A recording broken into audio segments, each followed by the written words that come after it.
5 жылға бас бостандығынан айырылдым. Отбасымда өзім бірім, жалғыз балам бар.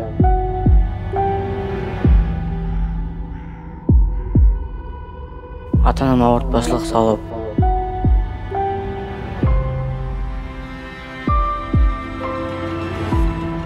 білмейсің кімнің не айтатынын, қандай жолда болуы мүмкін. Сондықтан да өзім қайтып қалдым сол жерден.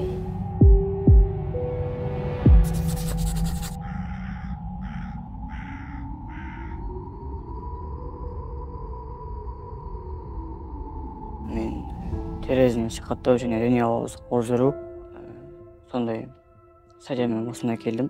Мұнда келгенмен 1 ай болды. 11 сынып бітіргем, жасым 17-те.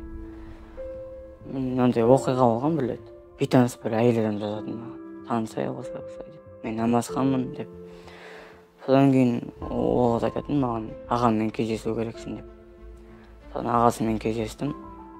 Білген жоқпын қандай кісі екенін. Маған кафеге апарып осылай сөйтіп видеолардың қалай айтсам, парақшасын маған телеграмдағы ссылкасын берді, осыдан қара деп.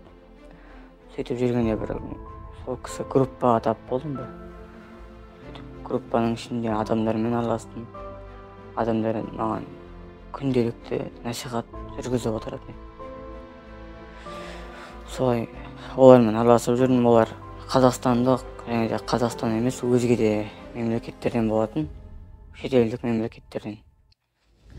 Олармен араласып жүрдім. Сөйтіп нашид, Құран және де сондай өздерінің идеологияларын насихаттайтын видеороликтерді мен әлеуметтік желіге өзім белгілейтінмін жиі. Сондықтан да мен оны өзім әлеуметтік желіге белгілейтінмін. Шындығында білмедім өзім ненің дұрыс, ненің бұрыс екенін. Бірінші солай бастады, күнделікті күн сайын әртүрлі бір насихаттар жүргізіп отыратын. Ештеңе білмейтінден олар әдейі ештеңе түсінбейді әлі. Жасөспірім, сондай жас балаларға вербовка істейтін олар. Сөйтіп олар мені таңдаған, және де жас, әлі де піспеген дұрыс ой қабілеті. Переходный возрастта деген сияқты. Еще мен сондай өз-өзімді таба алмай жүрген кездерімде, немен айналысарымды білмей, ойланып, қайсысы дұрыс, қайсысы бұрыс екенін білмей жүргенде, сондай вербовщиктердің несіне тап болдым жалпы өзім.